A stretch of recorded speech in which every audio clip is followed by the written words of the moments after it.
Sa mahal nga po ng gasol mga katao, ayan, at medyo nagkakahoy na tayo mga katao sa kadahilan ng napakamahal po ng ating gasol ngayon mga katao. So ayan naman yung ating pananghalian ngayon.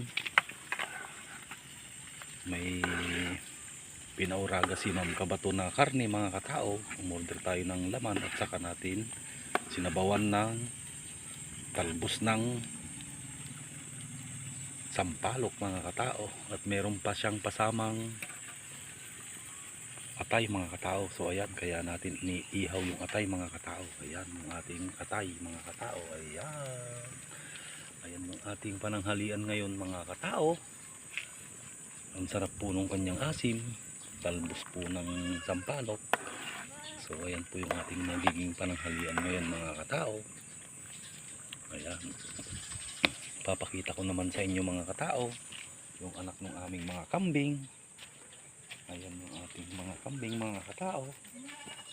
Ayan, at saka ayan po si Macario mga katao. Ayan na po siya mga katao. So, napakalaki po ni Macario mga katao.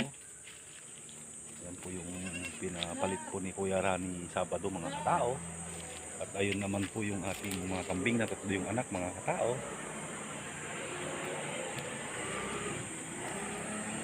Ayan, ayun naman po yung iisa rin yung anak mga katao, si Maui.